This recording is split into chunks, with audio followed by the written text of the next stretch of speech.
வணக்கம். நீங்கள் இணைந்திருப்பது தடம் நியூஸின் இரவு நேர செய்திகளுடன். விரிவான செய்திகளுக்கு செல்லும் முன் முதலில் தலைப்புச் செய்திகள். கடவுச்சீட்டு பிரச்சினைக்கு தீர்வு, அரசாங்கம் எடுத்துள்ள துரிதமான முடிவு. இடியுடன் கூடிய மழை, வளிமண்டலவியல் திணைக்களத்தின் அறிவிப்பு. நிகழ்நிலை சட்டத்தில் அதிரடி மாற்றம், வெளியான அறிவிப்பு. அதிரடி மாற்றம் கண்ட தங்க விலை. கடந்த கால அரசாங்கத்தின் நிதி மோசடி குறித்து அமைச்சரின் அதிரடி அறிவிப்பு. மக்களுக்கு மகிழ்ச்சி தகவல், குறைக்கப்படவுள்ள மற்றொரு கட்டணம். அர்ச்சுனாவுக்கு எதிரான குற்றப்பத்திரம் தாக்கல் செய்ய உத்தரவு. தந்தையும் மகனும் ஒருவரை ஒருவர் கத்தியால் குத்திய பயங்கரம்.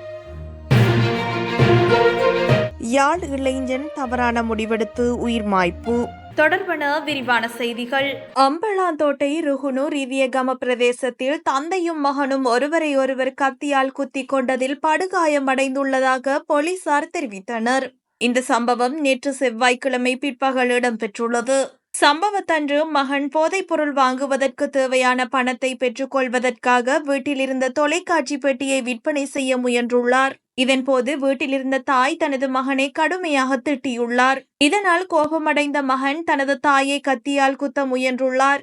இதனை அவதானித்த தந்தை தாயை காப்பாற்ற முயன்ற போது மகனின் கத்தி குத்துக்கு இலக்காகி படுகாயமடைந்துள்ளார். பின்னர் படுகாயமடைந்த தந்தையும் தனது மகனை கத்தியால் குத்தி காயப்படுத்தியுள்ளார். இதனை அடுத்து காயமடைந்த இருவரும் அம்பாந்தோட்டை பொது வைத்தியசாலையில் அனுமதிக்கப்பட்டு பின்னர் மேலதிக சிகிச்சைக்காக காலி கராபிட்டிய வைத்தியசாலைக்கு மாற்றப்பட்டதாக போலீசார் தெரிவித்தனர்.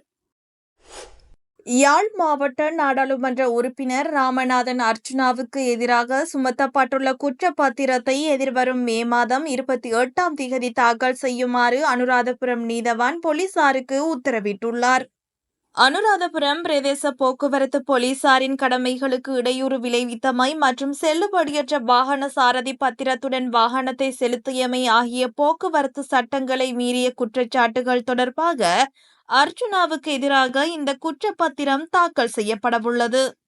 அண்மையில் யாழ்ப்பாணத்திலிருந்து அனுராதபுரம் ஊடாக கொழும்பு நோக்கி பயணித்துக் கொண்டிருந்த பாராளுமன்ற உறுப்பினர் அர்ச்சுனாவின் காரை அனுராதபுரம் ராம்பேவ பகுதியில் வைத்து அவரது சாரதி அனுமதி பத்திரம் மற்றும் ஆவணங்களை போலீசார் பரிசோதனை செய்ய முற்பட்ட போது போலீசார் கடமைகளுக்கு இடையூறு விளைவித்துள்ளதாக தெரிவிக்கப்பட்டுள்ளது.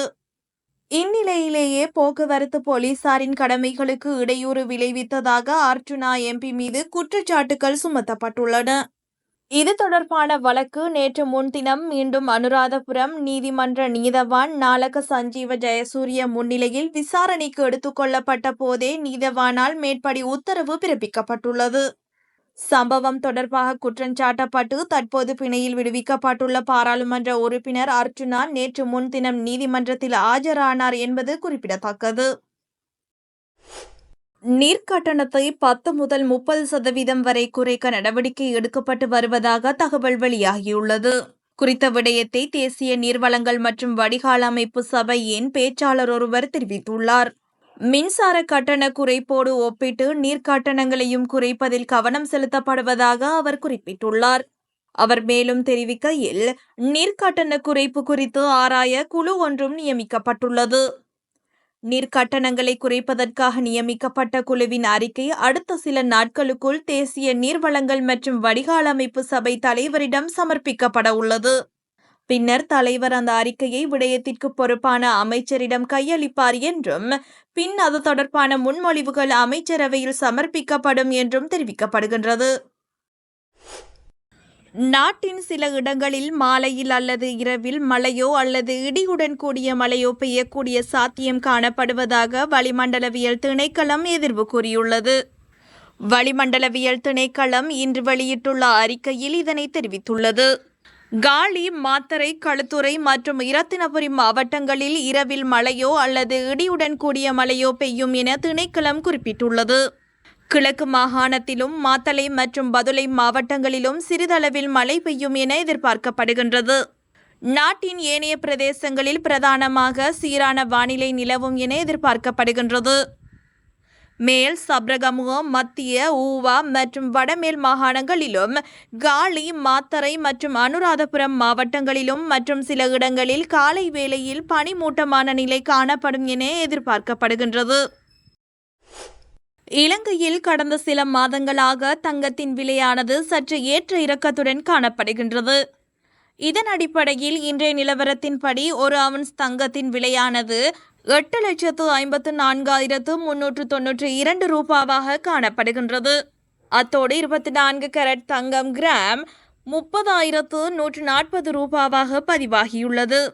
அதேவேளை 24 கேரட் தங்க பவுன் 2,41,150 ரூபாவாக பதிவாகியுள்ளது. அதேபோல 22 கேரட் தங்கம் கிராம் 27,630 ரூபாவாக பதிவாகியுள்ளது. 22 கேரட் தங்க பவுன் 2,21,050 ரூபாவாக பதிவாகியுள்ளது. 21 கேரட் தங்கம் ஒரு கிராமின் விலை 26,380 ரூபாவாக பதிவாகியுள்ளது. மேலும் 21 கேரட் தங்க பவுன் இன்றைய தினம் 2,11,000 ரூபாவாக பதிவாகியுள்ளமை குறிப்பிடத்தக்கது.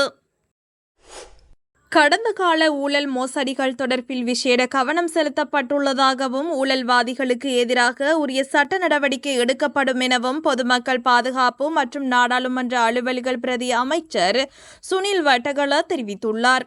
குறித்த விடயத்தை கொழும்பில் நேற்று நடைபெற்ற நிகழ்வொன்றில் கலந்து கொண்டு ஊடகங்களுக்கு கருத்து தெரிவிக்கும் போதே அவர் குறிப்பிட்டுள்ளார். இது தொடர்பில் அவர் மேலும் தெரிவிக்கையில், அரசு நிதியை மோசடி செய்தவர்களுக்கு எதிராக சட்ட நடவடிக்கை எடுக்கும் போது அதனை அரசியல் பழிவாங்கல் என்று குறிப்பிட முடியாது. சட்ட நடவடிக்கைகளை முன்னெடுக்கும் போது ஊழல்வாதிகள் அரசியல் பழிவாங்கல் என்று குறிப்பிட்டுக் கொண்டு தங்களை பாதுகாத்துக் கொள்ள முயற்சிக்கிறார்கள். எவரையும் அரசியல் பழிவாங்கல்களுக்கு உட்படுத்த வேண்டிய அவசியம் அரசாங்கத்துக்கு கிடையாது. ஊழல்வாதிகளை மக்கள் அறிவார்கள், அவர்களின் ஊழல் மோசடிகளையும் அறிவார்கள். சட்டம் அனைவருக்கும் பொதுவானதாகவும் கடந்த அரசாங்கங்களைப் போன்று சட்டத்தை தமது விருப்பத்துக்கு ஏற்ப பயன்படுத்தப் போவதில்லை. வரவு செலவு திட்டத்தை தொடர்ந்து கிளீன் ஸ்ரீலங்கா செயற்திட்டம் சகல அமைச்சுகள் ஊடாக நடைமுறைப்படுத்தப்படும். ஊழல் ஒழிப்பு என்பது கிளீன் ஸ்ரீலங்கா செயற்திட்டத்தின் ஒரு அங்கமாகும். இதற்கமைய கடந்த கால ஊழல் மோசடிகள் தொடர்பில் விசேட கவனம் செலுத்தப்பட்டுள்ளது. ஊழல்வாதிகளுக்கு எதிராக உரிய சட்ட நடவடிக்கை எடுக்கப்படும். ஜனாதிபதி மற்றும் பொதுத் தேர்தல்களில் மக்களால் புறக்கணிக்கப்பட்டவர்கள் அரசாங்கத்துக்கு எதிராக ஒன்றிணைந்து கூட்டணி அமைக்க முயற்சிக்கிறார்கள். தேசிய மக்கள் சக்திக்கு கிடைக்கப்பெற்றுள்ள ஆணையை மலினப்படுத்த இடமளிக்கப் போவதில்லை என அவர் குறிப்பிட்டுள்ளார். ஒரு நாளைக்கு 4,000 வெளிநாட்டு கடவுச்சீட்டுகள் வழங்க திட்டமிடப்பட்டுள்ளதாக அமைச்சரவை பேச்சாளர் அமைச்சர் நலிந்த ஜெயதிச தெரிவித்துள்ளார். அமைச்சரவை முடிவுகளை அறிவிக்கும் ஊடகவியலாளர் சந்திப்பில் கலந்து கொண்ட போதே அவர் இதனை குறிப்பிட்டுள்ளார். இந்த நிலையில் வெளிநாட்டு கடவுச்சீட்டுகளை வழங்குவதில் ஏற்படும் தாமதங்களை தவிர்க்க குடிவரவு மற்றும் குடியகழ்வுத்துறையை 24 மணி நேரமும் இயக்க அரசாங்கம் முடிவு செய்துள்ளது. பொது சேவை ஆணைக்குழுவின் ஒப்புதலுடன் ஒப்பந்த அடிப்படையில் திணைக்களத்தில் பணியாற்றிய ஓய்வு பெற்ற அதிகாரிகளை பணியமர்த்துவதற்கும் அந்த சேவையை வழங்குவதற்கு தேவையான கூடுதல் பணியாளர்களை வழங்குவதற்காக பொது நிர்வாகம், மாகாண சபைகள் மற்றும் உள்ளூராட்சி அமைச்சகத்துடன் கலந்தாலோசி தற்போது அரசு சேவையில் உள்ள அதிகாரிகளை இணைப்பதற்கும் பொது பாதுகாப்பு மற்றும் நாடாளுமன்ற விவகார அமைச்சர் சமர்ப்பித்த முன்மொழிவுக்கு அமைச்சரவை ஒப்புதல் அளித்துள்ளது. அத்தோடு அமைச்சரவையால் நியமிக்கப்பட்ட நிபுணர் குழுவின் பரிந்துரையின்படி தற்போதைய வழங்குனர்களிடமிருந்து 11 லட்சம் வெற்று பி வகை கடவுச்சீட்டுகளை வாங்குவதற்கான கொள்முதல் செயல்முறை இப்போது தொடங்கப்படவுள்ளதாகவும் தெரிவிக்கப்பட்டுள்ளது. இலங்கை நிகழ்நிலை பாதுகாப்பு சட்டத்தில் தற்போதைய அரசாங்கம் புதிய திருத்தங்களை ஏற்படுத்தவுள்ளதாக தெரிவிக்கப்பட்டுள்ளது. இது தொடர்பில் சட்டமா அதிபர் உச்ச நீதிமன்றத்திற்கு அறிவித்துள்ளதாக தெரிவிக்கப்படுகின்றது. சட்டமா அதிபர் சார்பாக முன்னிலையான சொலிசிட்டர் ஜெனரல் விராஜ் தயாரத்ன கடந்த காலத்தில் சட்டம் நிறைவேற்றப்பட்ட விதம் சட்டத்திற்கு எதிரானது என தெரிவித்துள்ளார். இது தொடர்பிலான 4 அடிப்படை உரிமைகள் மனுக்கள் இன்று விசாரணைக்கு எடுத்துக் கொள்ளப்பட்டது. இந்த மனுக்களை டிரான்ஸ்பரன்சி இன்டர்நேஷனல் ஸ்ரீலங்கா உட்பட பல தரப்பினர் சமர்ப்பித்துள்ளமை குறிப்பிடத்தக்கது. யாழ்ப்பாணத்தில் வேலை கிடைக்கவில்லை என்ற விரக்தியில் இன்றைய தினம் இளைஞர் ஒருவர் தவறான முடிவெடுத்து உயிரை மாய்த்து கொண்டுள்ளதாக தெரிவிக்கப்படுகிறது. இதன்போது யாழ்ப்பாணம் கைலாச பிள்ளையார் கோவிலடியைச் சேர்ந்த 28 வயதுடைய இளைஞனே இவ்வாறு உயிரிழந்துள்ளார். இச்சம்பவம் குறித்து மேலும் தெரிய வருகையில் குறித்த இளைஞன் பல்கலைக்கழகத்தில் பட்டப்படிப்பை நிறைவு செய்துள்ளதாக கூறப்படுகிறது. இந்நிலையில் 2 வருடங்களாக வேலை கிடைக்காத காரணத்தால் தனது வீட்டில் தவறான முடிவை எடுத்து உயிரை மாய்த்துள்ளதாக ஆரம்பகட்ட விசாரணைகளில் தெரிய வந்துள்ளது. இந்நிலையில் சடலம் மீதான மரண விசாரணைகளை திடீர் மரண விசாரணை அதிகாரி நமசிவாயம் பிரேம்குமார் மேற்கொண்டார். மேலும் உடற்கூற்று பரிசோதனைகளின் பின்னர் சடலம் உறவினர்களிடம் ஒப்படைக்கப்பட்டுள்ளது. கடவுச்சீட்டு பிரச்சினைக்கு தீர்வு, அரசாங்கம் எடுத்துள்ள துரிதமான முடிவு. இடியுடன் கூடிய மழை, வளிமண்டலவியல் திணைக்களத்தின் அறிவிப்பு. நிகழ்நிலை சட்டத்தில் அதிரடி மாற்றம், வெளியான அறிவிப்பு. அதிரடி மாற்றம் கண்ட தங்க விலை. கடந்த கால அரசாங்கத்தின் நிதி மோசடி குறித்து அமைச்சரின் அதிரடி அறிவிப்பு. மக்களுக்கு மகிழ்ச்சி தகவல், குறைக்கப்படவுள்ள மற்றொரு கட்டணம். அர்ச்சுனாவுக்கு எதிரான குற்றப்பத்திரம் தாக்கல் செய்ய உத்தரவு. தந்தையும் மகனும் ஒருவரை ஒருவர் கத்தியால் குத்திய பயங்கரம். யாழ் இளைஞன் தவறான முடிவெடுத்து உயிர் மாய்ப்பு.